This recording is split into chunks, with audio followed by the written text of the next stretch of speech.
Di sebuah desa kecil di Jawa Tengah, hiduplah seorang pria bernama Pak Firman. Berusia 45 tahun, ia membuka sebuah warung makan sederhana di pinggir jalan raya, tepat di dekat pasar desa. Menu andalannya adalah ayam gongso, masakan khas dengan bumbu kecap manis, cabai, dan rempah yang harum. Setiap pagi, aroma tumisan bawang dan kecap dari dapurnya menguar sampai ke jalan, menggoda siapapun yang lewat. Namun, meski masakannya enak, warungnya tidak seramai yang diharapkan. Pelanggan datang, tapi jumlahnya tidak sebanding dengan warung sebelah, milik Pak Harjo, pesaing terbesarnya. Warung Pak Harjo selalu penuh sesak. Pembeli rela antre panjang demi menikmati ayam goreng kremes dan soto andalannya. Di mata Pak Firman, keberhasilan Pak Harjo terasa seperti duri yang menusuk hati. Setiap sore, ketika warungnya mulai sepi sementara warung sebelah makin ramai, dadanya terasa panas. Kenapa nasibku begini? Keluhnya suatu malam kepada istrinya, Bu Siti, padahal aku juga kerja keras, tapi rejeki itu seperti selalu jatuh ke tangan Harjo. Bu Siti mencoba menenangkan suaminya, sabar, Mas. Rejeki sudah ada yang ngatur, mungkin suatu saat giliran kita. Tapi kata-kata itu tidak membuat hati Pak Firman tenang. Malam itu ia duduk di kursi kayu warungnya yang kosong. Lampu bohlam kuning berkelip-kelip, menambah suasana muram. Sesekali angin malam masuk dari celah bambu, membuat tirai lusuh di pintu bergoyang. Ia menatap meja-meja kosong. Hanya ada 2 orang pelanggan yang makan dengan lesu. Sementara dari warung Pak Harjo terdengar suara riuh rendah, sendok beradu dengan piring, obrolan pelanggan, dan tawa. Perasaan iri semakin membakar dada Pak Firman. Ia menggenggam erat kepalan tangannya. Dalam hati, ia bersumpah, aku harus mencari jalan. Aku tidak mau kalah dari Harjo. Malam itu juga, setelah warung ditutup, ia berjalan sendirian melewati jalanan sepi desa. Lampu jalan redup, suara jangkrik bersahutan dari sawah. Ia merasakan beban hidup yang makin menghimpit, hutang menumpuk, kebutuhan anak-anaknya yang terus meningkat, dan pandangan meremehkan dari orang-orang desa di kejauhan. Bayangan warung Pak Harjo masih tampak terang dan ramai. Pemandangan itu terasa seperti tamparan keras. Rasa benci dan putus asa bercampur jadi satu di dalam dada Pak Firman. Kalau terus begini, aku bisa gila.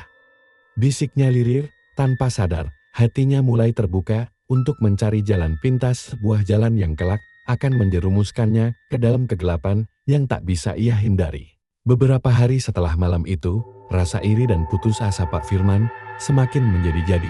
Setiap kali ia membuka warung, selalu saja ia melihat warung Pak Harjo dipenuhi pembeli, sementara warungnya sepi bagai kuburan. Bahkan ada pelanggan lama yang kini lebih sering makan di warung Pak Harjo. Itu membuat hati Pak Firman semakin panas. Suatu sore, saat ia duduk termenung di bangku warungnya yang kosong, seorang pria tua berambut putih kusut tiba-tiba menghampirinya. Tubuh pria itu kurus kering, matanya tajam, seolah bisa menembus isi kepala orang. Orang-orang desa mengenalnya sebagai Mbah Rono, seorang dukun yang jarang keluar rumah. Kenapa murung, Man? Tanya Mbah Rono dengan suara serak. Pak Firman tersentak, ia tak menyangka ada yang memperhatikannya. Hanya capek, Mbah, jawabnya gugup. Tapi Mbah Rono hanya tersenyum sama. Aku tahu. Kau iri dengan Harjo, bukan? Pertanyaan itu menusuk tepat di dada Pak Firman. Ia terdiam, wajahnya kaku. Bagaimana mungkin Mbah Rono tahu isi hatinya? Kalau terus begini, warungmu akan mati, kau akan kalah, istrimu dan anak-anakmu bisa sengsara. Tapi, Mbah Rono mencondongkan tubuhnya, berbisik pelan.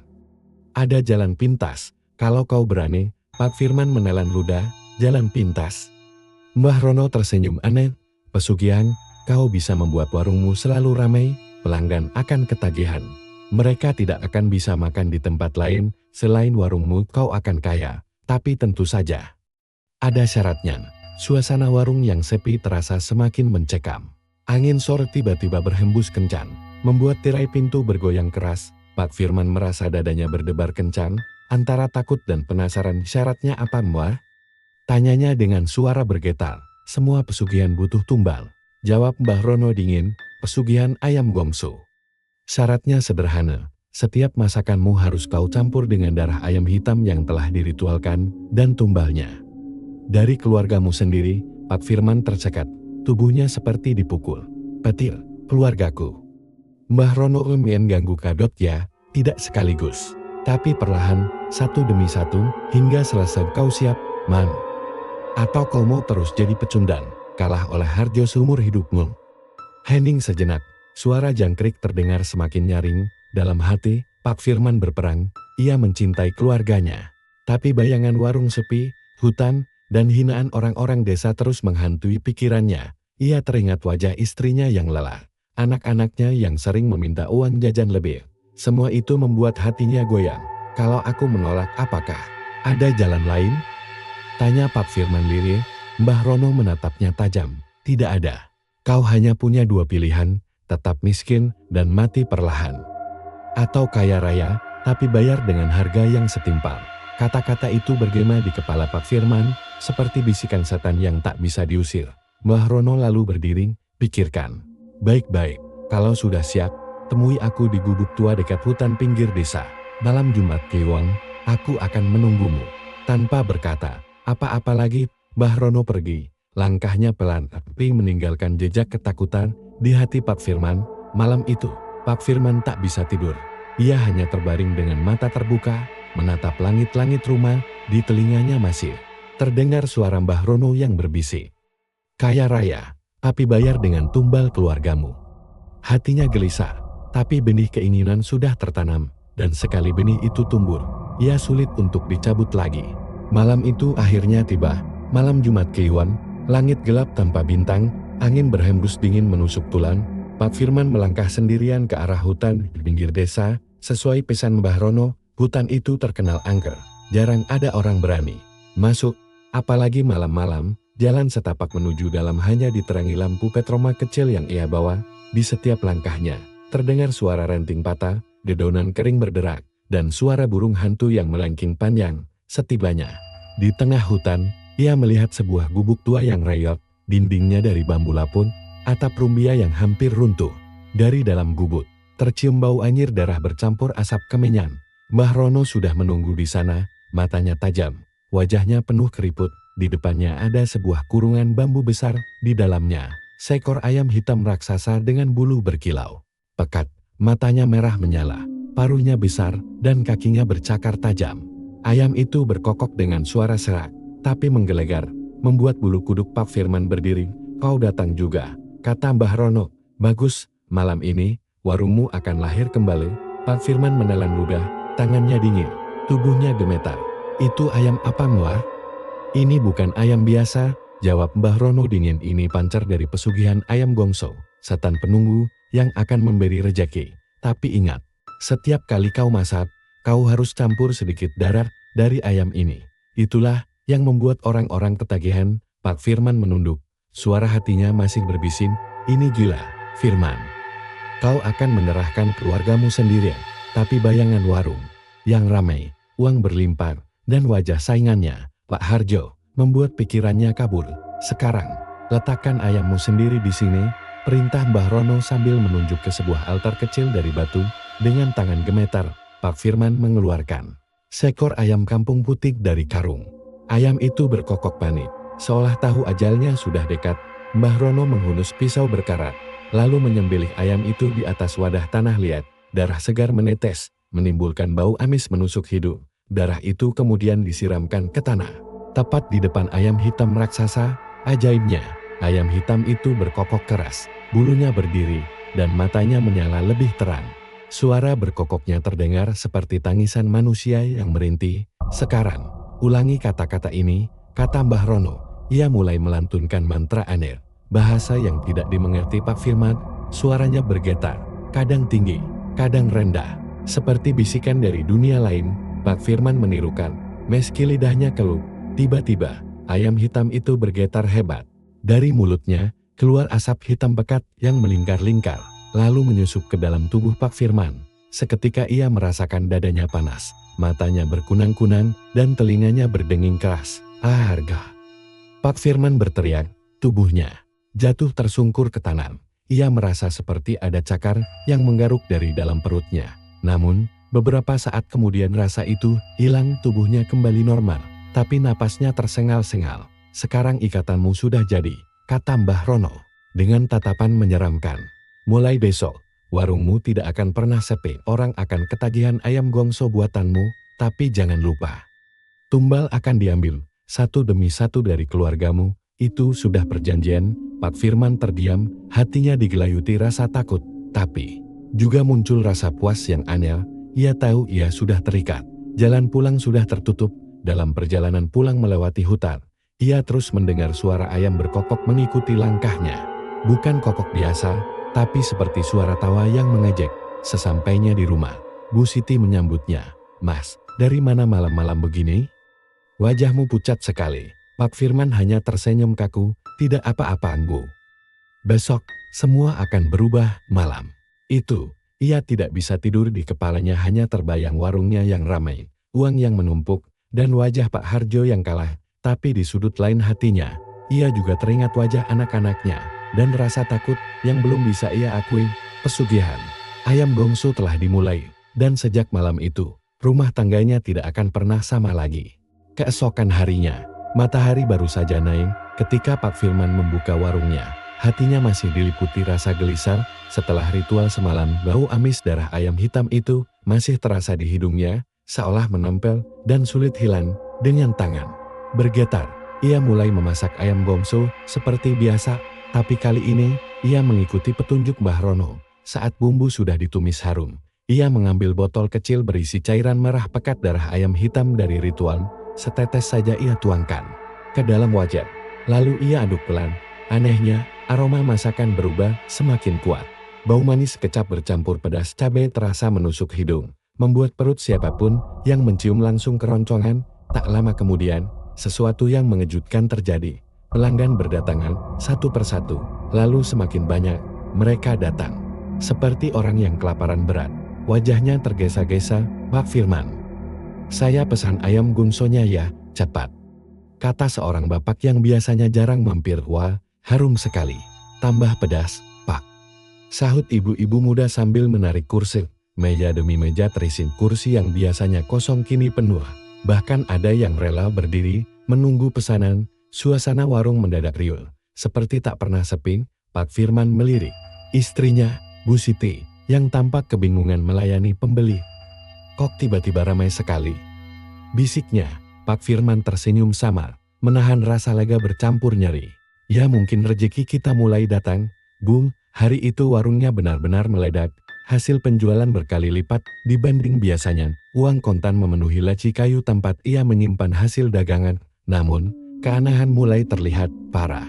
Pelanggan yang sudah makan, esoknya datang lagi dan lagi dengan wajah lebih rakus. Ada yang sampai berkeringat dingin, tangannya gemetar, tapi tetap memaksa makan ayam gongso Pak Firman. "Aku nggak bisa berhenti, Pak. Masakanmu ini bikin ketagihan," kata seorang pemuda dengan mata merah. Seperti orang kecanduan, Bu Siti mulai merasa tidak enak. Ia berbisik pada suaminya, "Mas, apa tidak aneh? Orang-orang ini seperti lupa diri.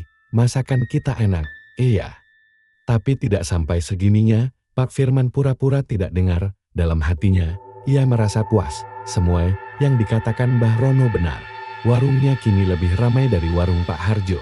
Tapi kebahagiaan itu dibayar dengan ketakutan yang perlahan merayap. Malamnya, ketika warung sudah tutup, Bu Siti menemukan bulu ayam hitam di bawah meja dapur.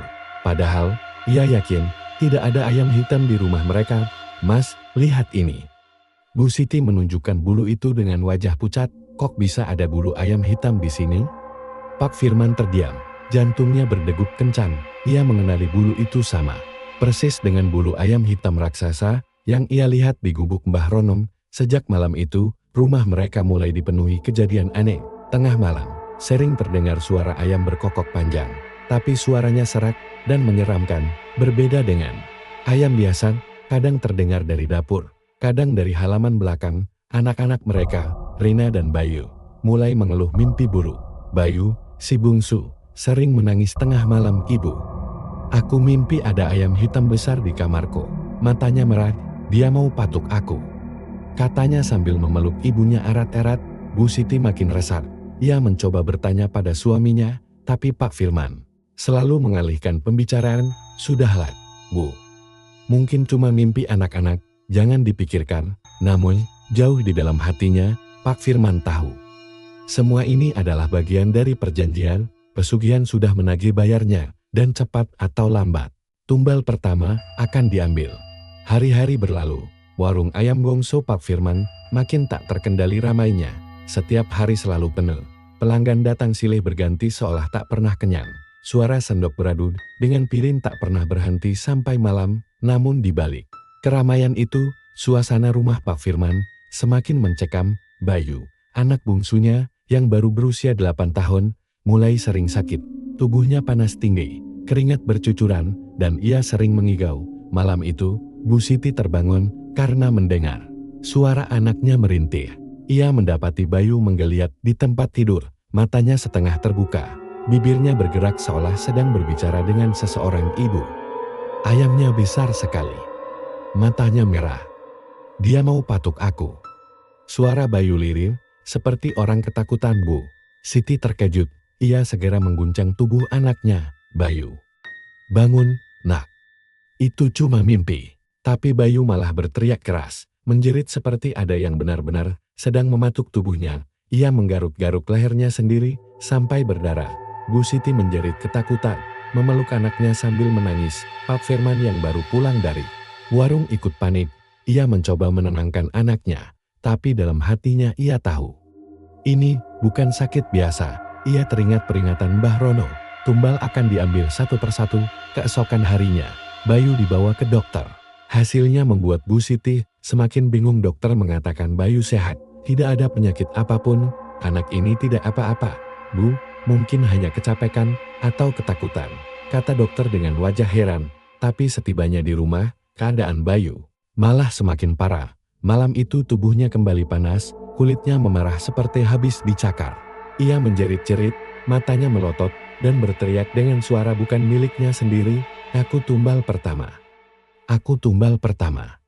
Suaranya serak, seperti suara ayam berkokok. Bu Siti menutup telinga sambil menangis. Astagfirullah mas, apa yang terjadi dengan anak kita? Pak Firman hanya berdiri kaku, keringat dingin membasahi wajahnya. Ia ingin berteriak, ingin mengaku semuanya, tapi lidahnya keluh. Rasa bersalah menghantam dadanya, tapi ia sudah terikat perjanjian. Tengah malam, keadaan Bayu makin buruk. Tubuhnya mengejan, matanya memutil, napasnya tersengal-sengal. Tiba-tiba, terdengar suara ayam berkokok panjang di luar rumah. Suara serak, berat, dan menakutkan, kukruhu kekek. Saat suara itu berhenti, tubuh Bayu pun terkulai lemas. Nafasnya hilang, matanya menutup. Bayu. Bu Siti menjerit histeris, memeluk jasad anaknya yang dingin. Air matanya tak terbendung. Pak Firman terduduk lemas di sudut kamar, kepalanya menunduk, hatinya hancur. Ia tahu persis. Inilah tumbal pertama yang diminta pesugihan. Sejak kematian Bayu, rumah itu terasa gelap dan dingin, suasana duka menyelimuti keluarga. Namun anehnya, warung ayam Gongso milik Pak Firman justru semakin ramai. Pembelinya semakin gila, mereka makan seperti orang kesurupan. Bahkan ada yang berebutan sampai adu mulut hanya demi seporsi ayam Gongso. Bu Siti mulai merasakan ada yang salah. Ia menduga kematian Bayu berkaitan dengan perubahan aneh di warung mereka.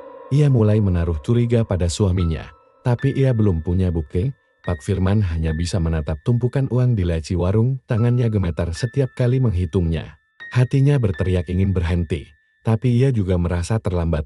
Ia sudah menyerahkan Bayu tanpa sadar, dan ia tahu tumbal berikutnya akan segera diambil, dan kali ini, ia tak tahu siapa yang akan jadi korban selanjutnya. Sejak kematian Bayu, rumah Pak Firman tidak pernah sama lagi. Duka belum juga reda, tapi suasana di dalam rumah semakin penuh dengan hal-hal aneh yang sulit dijelaskan. Setiap malam, Bu Siti selalu terbangun karena mendengar suara ayam berkokok. Bukan suara ayam biasa, melainkan suara serang, panjang, dan menakutkan, seolah datang dari makhluk lain. Suaranya kerap terdengar dari dapur, kadang dari atap rumah, bahkan pernah terdengar jelas di dalam kamar Bayu yang kini kosong. Rina, anak gadis remaja mereka, mulai sering ketakutan. Ia beberapa kali menemukan bulu ayam hitam di kamarnya. Bulu itu lembab, bau amis, dan seolah baru saja dicabut dari tubuh ayam hidup. Ibu, kenapa bisa ada bulu ini di kamarku? Aku takut, ucap Rina dengan wajah pucat, memperlihatkan segenggam bulu hitam yang ia temukan di bawah bantalnya. Bu Siti semakin resah. ia mulai yakin bahwa kematian Bayu bukanlah kebetulan. Namun, setiap kali ia menanyakan pada suaminya, Pak Firman hanya diam, wajahnya selalu tegang, matanya kosong, seperti menyembunyikan sesuatu yang berat. Malam itu, ketika warung sudah ditutup, Bu Siti mendengar suara berisik dari dapur. Seperti ada sesuatu yang mengais-ngais panci dan wajan. Dengan hati-hati, ia berjalan mendekat. Sesampainya di dapur, ia terdiam kaku. Dari jendela yang terbuka, terlihat sepasang mata merah menatapnya dari kegelapan. Mata itu besar, bundar, dan berkilau menyeramkan. Sesaat kemudian terdengar suara berkokok keras, membuat Bu Siti hampir pingsan. Mas Firman. Teriaknya panik, memanggil suaminya. Pak Firman berlari ke dapur. Tapi begitu ia tiba, mata merah itu sudah hilang. Hanya tersisa bulu ayam hitam yang berterbangan di lantai. Wajah Bu Siti pucat pasi. Mas, jangan bohong sama aku, semua ini ada hubungannya dengan warung kita kan? Bayu meninggal bukan sakit biasa. Katakan, Mas. Pak Firman terdiam, hatinya seperti diremas. Dia ingin mengaku, tapi suaranya tertahan di tenggorokan. Ia tahu kalau ia jujur, semua akan terbongkar, dan istrinya mungkin akan meninggalkannya. Tidak, Bu, itu cuma perasaanmu saja, ucapnya akhirnya, meski wajahnya sendiri ketakutan. Tapi malam itu, ketenangan mereka benar-benar hancur. Rina tiba-tiba berteriak dari kamarnya, "Ibu, ayam itu masuk ke kamarku." Bu Siti dan Pak Firman segera berlari ke kamar Rina. Mereka mendapati gadis itu terduduk di lantai, wajahnya penuh air mata. Jari-jarinya gemetar menunjuk ke jendela. Ada ayam hitam besar tadi. Matanya merah, dia menatap aku. Rina menangis histeris. Pak Firman segera menutup jendela rapat-rapat. Tapi di dalam hatinya, ia tahu, apa yang dilihat Rina bukanlah halusinasi. Itu pertanda tumbal berikutnya sudah mulai diburu. Sejak malam itu, teror ayam hitam semakin sering datang. Piring-piring di dapur berjatuhan sendiri. Suara cakaran terdengar di pintu belakang, dan kadang di tengah malam, keluarga Firman mendengar suara langkah cakar ayam berputar-putar di ruang tamu. Rina semakin ketakutan. Tubuhnya sering meriang tanpa sebab. Mimpi buruknya semakin parah.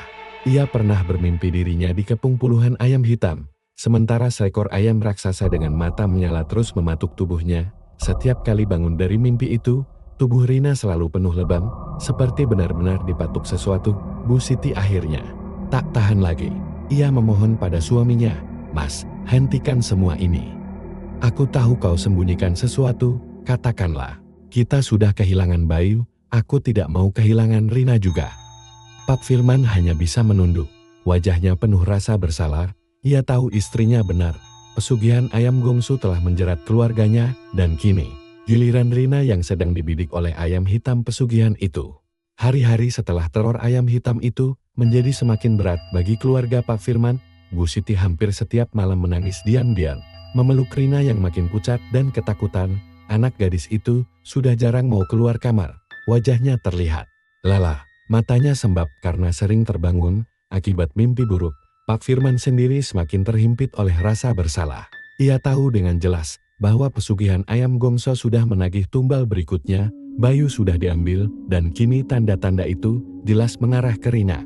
Tapi ia tak bisa berbuat apa-apa. Uang dari warung yang terus mengalir membuatnya sekaligus senang dan ngeri. Semakin ramai warungnya, semakin cepat tumbal diminta. Suatu malam, warung masih dipenuhi pelanggan. Meski sudah larut, Rina ikut membantu ibunya melayani pembeli. Wajahnya pucat, tapi ia memaksa berdiri. "Tidak apa-apa, Bu. Aku bisa bantu sebentar," katanya pelan, saat sedang mengantar pesanan ke meja. Tiba-tiba tubuhnya kaku. Piring di tangannya jatuh pecah berkeping-keping. Matanya mendadak melotot. Wajahnya memerah. "Rina, kenapa, Nak?" teriak Bu Siti panik. Rina menjerit keras. Suaranya berubah serak. Bukan lagi suara manusia biasa. Dari mulutnya keluar kata-kata yang membuat semua orang di warung membeku ketakutan. "Aku tumbal berikutnya." Suaranya menggema, membuat bulu kuduk semua pengunjung berdiri. Beberapa orang yang makan sampai menjatuhkan sendoknya dan buru-buru keluar. Ketakutan, tubuh Rina lalu kejang hebat. Tangannya mencakar meja sampai berdarah.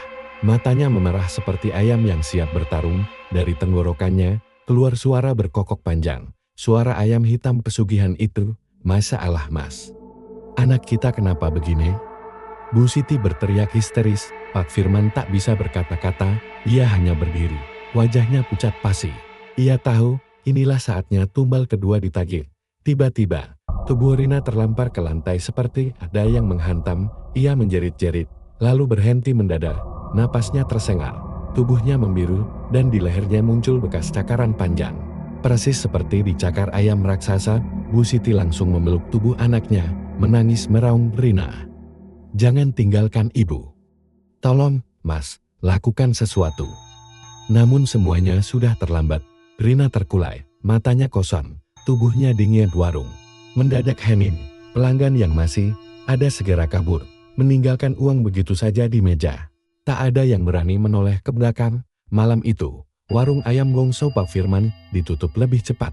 Tapi bukan karena sepi, melainkan karena tumbal kedua sudah diambil dengan cara yang mengerikan. Sejak kematian Rina, rumah itu semakin gelap. Bu Siti jatuh sakit karena terlalu banyak menangis. Tubuhnya lemah, pikirannya kacau. Ia mulai curiga penuh pada suaminya, "Mas," katanya dengan suara bergetar pada suatu malam, "semua ini, Bayu, sekarang Rina, ini ada hubungannya denganmu, kan?" tanda tanya. "Apa yang sudah kau lakukan?" Pak Firman hanya bisa duduk membisu, air matanya jatuh, tapi lidahnya terkunci. Ia tahu, semua perkataan istrinya benar, dialah penyebab semua ini. Namun, penyesalan itu datang terlambat. Pesugihan ayam Gongso sudah mengikat dirinya, dan tumbal akan terus ditagih sampai habis, sampai keluarganya benar-benar musnah. Dan giliran berikutnya, tanpa bisa dihindari, adalah Bu Siti sendiri. Sejak Rina dimakamkan, rumah Pak Firman seperti kehilangan nyawa. Suasana selalu muram, lampu yang menyala pun seakan redup dan tak lagi memberi terang. Bu Siti semakin sering berbaring lemah di kamar. Wajahnya pucat, matanya cekung, dan rambutnya kusut tak terurus. Ia lebih sering menatap kosong ke arah dinding sambil menangis lirih. "Apa kita dikutuk?" Suara Bu Siti parau, penuh keputusasaan. Pak Firman duduk di samping ranjang, menunduk. Wajahnya muram. Ia ingin jujur, ingin mengaku bahwa semua ini akibat dirinya yang mengambil jalan pintas. Tapi lidahnya kalu. Ia takut istrinya semakin hancur jika tahu kebenarannya. Namun, Bu Siti bukan wanita bodoh. Ia sudah melihat tanda-tanda ayam hitam yang sering muncul di halaman, suara kokok misterius yang terdengar tengah malam, dan cara aneh Rina sebelum ajal menjemput. Semua itu terlalu jelas. Malam itu, ketika angin berhembus kencang dan genteng rumah bergetar seperti hendak lepas, Bu Siti terbangun dari tidurnya. Ia mendengar suara sayap mengepak di dalam rumah, seperti ayam raksasa yang sedang berjalan mondar-mandir. Pelan-pelan ia turun dari ranjang, tubuhnya gemetar. Dari ruang tamu terdengar bunyi tok-tok-tok. Seolah ada paruh yang mematuk. "Lantai kayu, Mas. Kau dengar itu?" bisiknya sambil mengguncang bahu suaminya. Pak Firman terjaga, wajahnya langsung pucat pasi. Ia tahu suara itu adalah tanda bahwa tumbal berikutnya akan diambil. Mereka berdua berjalan pelan ke ruang tamu. Dan di sana, di bawah cahaya lampu yang berkedip-kedip, tampak seekor ayam hitam raksasa. Bulunya pekat seperti arang, matanya merah menyala, dan paruhnya meneteskan darah. Setiap kali ia menginjak lantai, kayu berderit keras. Bu Siti menjerit kencang, tubuhnya langsung limbung. "Astagfirullah. Apa ini, Mas?" Pak Firman mencoba memeluk istrinya, tapi ayam itu mendekat, mengepakkan sayap hingga angin kencang berputar di dalam ruangan. Tirai sobek, piring-piring jatuh pecah, dan udara menjadi sangat pengap. Bau amis darah menusuk hidung. Ayam itu menatap Bu Siti tajam, dan tiba-tiba, tanpa ampun, ia melompat menerkam. Cakar tajamnya menyayat lengan Bu Siti. Darah muncrat, memenuhi lantai. "Mas, tolong!" teriak Bu Siti histeris. Pak Firman berusaha menarik istrinya, tapi tubuhnya seperti terpaku. Kaku, tak bisa bergerak. Mulutnya hanya bisa bergetar, air matanya mengalir deras. Ayam itu mencabik-cabik tubuh Bu Siti dengan paruh dan cakarnya. Jeritan panjang menggema ke seluruh rumah, membuat bulu kuduk berdiri. Dalam hitungan detik, tubuh Bu Siti terkulai, matanya kosong, mulutnya masih terbuka seperti hendak berteriak. Tapi suaranya sudah hilang. Tubuhnya tergeletak di lantai, bersimbah darah. Sementara ayam hitam itu berdiri di atasnya, mematuk-matuk daging segar seperti sedang berpesta. Pak Firman akhirnya bisa bergerak, tapi ia hanya terduduk lemas. Wajahnya penuh air mata. "Siti, Maafkan aku. Ini semua salahku. Suaranya pecar, tenggorokannya tercekat. Ayam hitam itu berhenti makan, lalu menoleh kepadanya. Matanya menyala lebih marah, seakan berkata, tumbal terakhir akan segera kuambil. Setelah itu, ayam itu lenyap seketika. Hanya tersisa darah yang menggenang di lantai dan tubuh Bu Siti yang tak bernyawa. Malam itu, Pak Firman sendirian di rumah. Dua anaknya dan istrinya sudah menjadi korban. Warungnya masih ramai pembeli, uang terus mengalir. Tapi apa gunanya? Yang tersisa hanyalah dirinya. Menunggu giliran terakhir, dan jauh di dalam hatinya, ia tahu waktu itu akan datang. Lebih cepat daripada yang ia bayangkan. Sejak malam Bu Siti tewas dengan mengenaskan, hidup Pak Firman benar-benar hancur. Rumahnya yang dulu ramai kini berubah jadi kuburan sunyi. Setiap sudut dipenuhi bau amis yang tidak pernah hilang. Meski sudah ia siram berkali-kali dengan air dan sabun, ia duduk sendirian di ruang tamu, memandangi kursi-kursi kosong yang dulu ditempati istri dan anak-anaknya. Mata cekung, wajah kusut, rambut berantakan. Tubuhnya kurus, karena hampir tidak pernah makan. Warung ayam gongsonya masih ramai, setiap hari orang antre, menyebut-nyebut betapa lezat dan berbeda rasanya masakan itu. Tapi di balik itu semua, hanya Pak Firman yang tahu, semua kenikmatan itu dibayar dengan darah keluarganya. Malam itu, ia memutuskan untuk tidak membuka warung. Perasaannya kacau, pikirannya kalut. Ia berjalan ke kamar Reina, duduk di ranjang anaknya sambil menangis. Rina, Ibu Andi. Maafkan Bapak, Bapak tamak, Bapak bodoh. Suaranya pekar, penuh penyesalan. Namun, di tengah tangisannya, ia mendengar suara yang familiar. Suara kokok ayam. Tapi kali ini, bukan di luar rumah. Suara itu terdengar dari dalam dapur. Kukuruyu. Kukuruyu. Nafas Pak Firman tercekat, tubuhnya gemetar. Perlahan ia bangkit. Langkahnya berat seperti menapak di lumpur. Lampu rumah berkedip-kedip. Suara kokok itu semakin keras, bercampur dengan suara seretan cakaran di lantai. Sesampainya di dapur, ia melihatnya, ayam hitam raksasa itu lagi. Tapi kini wujudnya jauh lebih mengerikan. Tubuhnya membesar sampai menyentuh langit-langit rumah. Sayapnya penuh darah yang menetes ke lantai. Dari paruhnya, lidah panjang merah menyembur, menjilat seperti ular. Pak Firman langsung jatuh terduduk. Jangan-jangan aku. Ambil saja semua uangku. Ambil warung itu. Aku sudah menyesal. Teriaknya sambil menangis. Ayam itu hanya berkokok panjang. Suara kokoknya membuat kaca jendela pecah, membuat telinga Pak Firman berdarah. Tiba-tiba ayam itu mengepakkan sayap dengan keras. Angin kencang berputar. Seluruh rumah bergetar seperti mau roboh. Dari dinding dan lantai muncul bayangan-bayangan hitam berbentuk tangan, menarik tubuh Pak Firman. Tidak, tolong. Ia berusaha melepaskan diri, tapi semakin melawan semakin kuat cengkeraman itu. Ayam hitam itu mendekat, matanya menatap tepat ke wajahnya, dan sebelum sempat berteriak lagi, paruh raksasa itu menukik. Trak! Suara mengerikan terdengar, ketika kepala Pak Firman langsung terpatu, darah muncrat kemana-mana. Dinding dan lantai penuh cipratan marah. Tubuhnya masih bergetar sebentar sebelum akhirnya terkulai, lalu diseret ke dalam kegelapan. Keesokan paginya, warga desa digemparkan oleh kabar, rumah Pak Firman kosong, tapi penuh bercak darah di lantai dan dinding. Tidak ada jasad yang ditemukan. Warung ayam gongsonya pun tiba-tiba tertutup rapat. Padahal malam sebelumnya, lampu warung masih menyala terang. Anehnya, bau masakan ayam tetap tercium dari dalam, membuat beberapa orang bergidik ketakutan. Orang-orang desa akhirnya percaya bahwa Pak Firman sekeluarga telah menjadi korban pesugihan. Warungnya dibiarkan kosong, tidak ada yang berani menyentuh. Sampai bertahun-tahun kemudian, rumah dan warung itu menjadi tempat angker konon. Orang yang lewat di malam hari masih bisa mendengar suara ayam berkokok. Tapi suara itu tidak seperti ayam biasa, melainkan kokok panjang bercampur jeritan manusia. Dan di balik semua itu, roh Pak Firman, Bu Siti, Rina, dan Andi dipercaya masih gentayangan, terjebak sebagai tumbal selamanya untuk si ayam hitam. Sang penagih pesugihan, itulah akhir hidup Pak Firman, seorang pria yang tamak, yang rela menukar keluarganya dengan kesuksesan sesaat. Namun pada akhirnya, pesugihan tidak pernah memberi kemenangan, hanya kutukan dan kematian yang mengerikan.